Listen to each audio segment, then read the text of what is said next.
Good morning, everyone, and a very hearty welcome to Aurora Online Classes. Dear students, today I shall discuss the poetic devices used in the poem Amanda, and at the same time, I'll discuss a few questions, few reference to context questions with you in the session of today. So let's begin without wasting too much time of yours. I taught you that Amanda is a teenager and she is a daydreaming girl. Daydreaming. She lives daydreaming girl. She lives in the imaginary world of dreams and fantasies. She is away from the realities of life. She doesn't like any restrictions and instructions from her mother. She ignores them all as the teenagers usually do it. She feels that she is controlled constantly, means continuously, by some do's and don'ts from her elders. So actually, elders always have some do's and don'ts for their children. So everything is okay. Parents are bothered about the well-being of the children, but excess of everything is bad.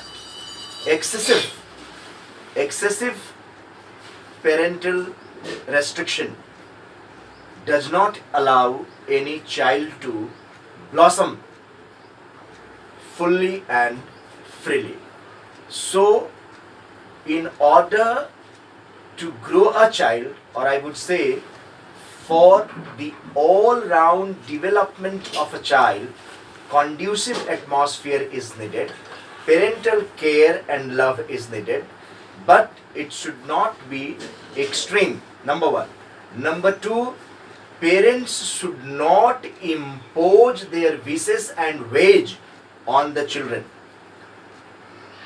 Some liberty should be given to the children. Freedom is needed for all round development, but at the same time, this is the responsibility of parents to take care of the children, whether they are not taking the undue advantage of liberty and freedom given to the children.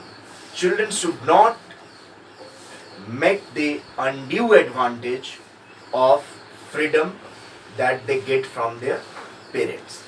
So constant scolding, constantly imposing restrictions or restraints does not do any good to the child. It spoils a child. Now, she is a daydreaming girl. She lives in the world of her own imagination. She is an escapist. She doesn't want to face the harsh reality of life. And what is the harsh reality of life? This life is an ongoing process. You have to understand your duties and responsibilities. You need to be strong. You need to be courageous. You need to be bold and brave to carry out your responsibilities. Actually, the harsh reality, this life is full of realities. One needs to be responsible. One doesn't need to be lazy. One needs to respect the wishes, the expectations and aspiration of parents. This is what every parent wants. This is what every parent expects from their children. So, real life is full of suffering. It is full of responsibilities. One should take a challenge. It is full of hardships and challenges. So, one should not escape from the challenges of one's life. One should face the challenges. One should try to cope up with the challenges in order to lead a decent and dignified life. And every parent wants, all parents want that their children should be capable enough of facing the challenges, hardships and troubles of their life, and all the children should stand on their own feet. So the actually parents are always bothered about the well-being of their children. Let us talk about the poetic devices used in the poem. Poetic devices. Actually, dear children, metaphor is used. Metaphor. Let us talk about metaphor. Metaphor has been used. Has been used in this poem. Actually, you know, when a comparison is made between two different things or ideas, and in this poem, actually, Amanda compares herself with a mermaid. She compares herself with an orphan girl, and she also compares herself with Rapunzel, a beautiful fairy. This is an example of metaphor, and this is the device of metaphor. So we would say that in the second, fourth and sixth stanzas, second, fourth and sixth stanzas, she, in the second stanza, she imagines herself to be a mermaid. In the fourth stanza, she imagines to be an orphan girl. In sixth stanza, she imagines herself to be a Rapunzel, a fairy with bright long hair. So this is the instance of metaphor. Apart from metaphor, in this lesson we have alliteration also. Alliteration is stop that slouching. In stanza 1, stop that slouching and sit up straight. Stanza 1, line 3rd, stop that slouch. Slouch means to move lazily and sit up straight. Her mother tells her to sit properly, to sit in the right posture, to sit up straight, keep your body straight. You should not sit up loosely. Slouching means to loosely. Slouch. Now, stop that slouching. You see in this line, first in the first stanza, line 3, stop that slouching and sit up straight. The device of alliteration is there. S, first letter of the word stop, S. The sound S is repeated. Slouching, again the first letter is S. Sit up straight, S and S. So the sound S is repeated. So here it is an example of alliteration. Then we have alliteration. Here also, life in a tar is tranquil and rare. Life in a tar, T sound, is tranquil. Again, tranquil. Tranquil means peaceful, relaxed, calm. In Hindi, shant. So in a tar is tranquil. Now the first letter of tar is T and the first letter of tranquil is T. So the sound T is repeated in this line. So it is also an example of alliteration. Then again, in the last stanza, stop that sulking at once, Amanda, stop that sulking. The first letter is S, S sound, that sulking. Again the first letter of sulking is S, so the sound S is repeated here. I mean to say, so this is an example of alliteration. When we talk about the rhyme scheme of the poem, the rhyme scheme of the poem is AABA. The rhyme scheme. Rhyme scheme of the poem is AABA.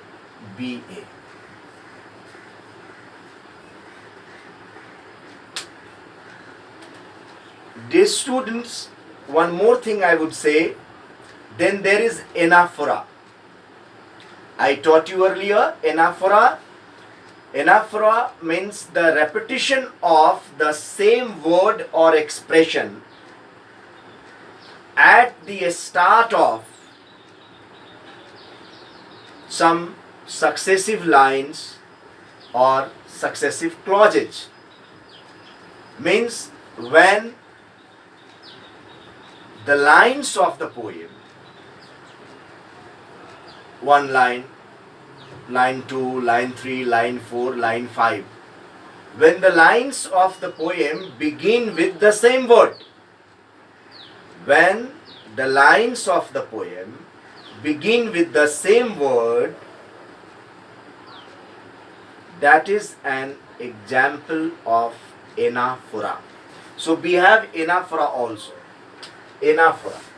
So anaphora is the repetition of a word or a phrase at the start of the consecutive lines, successive lines of a poem. So in this poem, just look at the line first. Don't bite your nails, Amanda. Don't hunch your shoulders, Amanda. Mother asks Amanda. She prohibits Amanda from doing all these things. So the first line begins with the word don't. You see? Don't. The first line of the poem, the very first line of the poem begins with don't. Let us talk about the second line of the poem. The second line, don't hunch your shoulders, Amanda. The second line of the poem also begins with the same word, don't. So, the first and second line, they are the consecutive lines, successive lines, one by one. So, these two lines begin with the same word, that is, don't. So, when the lines of a poem start with or begin with the same word or phrase, that is the example of, or that is the instance of, or that is the device of anaphora. So dear, anaphora has been used. Then stanza 3, dear. Stanza 3, did you finish your homework, Amanda? Did you tidy your room, Amanda? Stanza 3, first line begins with did. Stanza 3, did you tidy your room, Amanda? It also starts with the word did. So, in stanza 3, both the lines, in stanza 3, first line and the second line begin with the same word, and that is did. So, when the lines of a poem begin with or start with the same word or phrase, or when the same word or phrase gets repeated at the start of the lines of a poem, is called anaphora. So here it is also an example of anaphora. Dear students, I have a few questions for you. Reference to context question. First of all, you need to know the rhyme scheme, poetic devices I have discussed here. Now, who is the poet? Robin Klein is the poet, number one. Second thing is that you see that stanza 2 and stanza 4 and then stanza 6. You see, actually they are given in parenthesis. Try to understand the meaning. Parenthesis. What is this? Parenthesis. They are given in parenthesis, Parenthesis,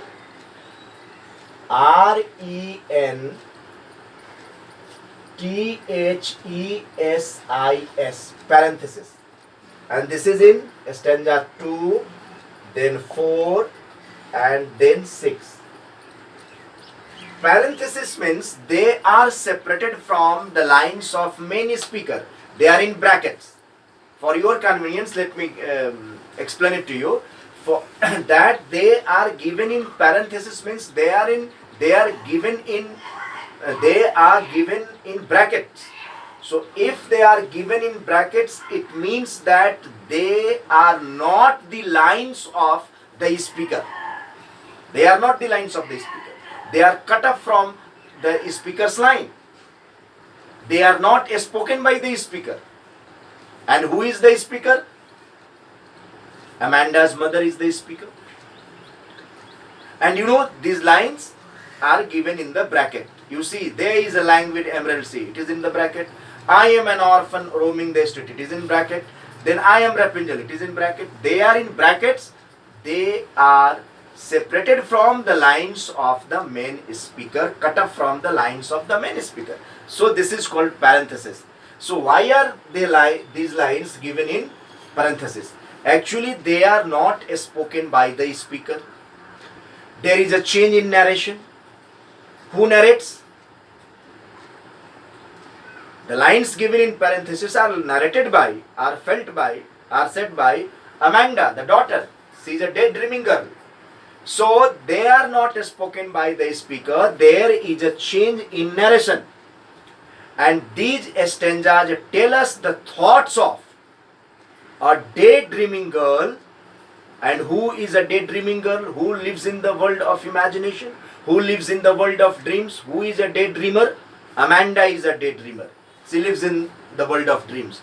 So these stanzas given in parentheses, given in brackets, tell us about a daydreaming girl, and this daydreaming girl is none other than Amanda. So dear students, I have taught you this poem. I have discussed the poetic devices used in this poem, and I hope that whatever I have discussed today, it is clear to you. Thank you very much. Keep learning, keep practicing, stay blessed, stay safe, and take care of yourself. That's all for today.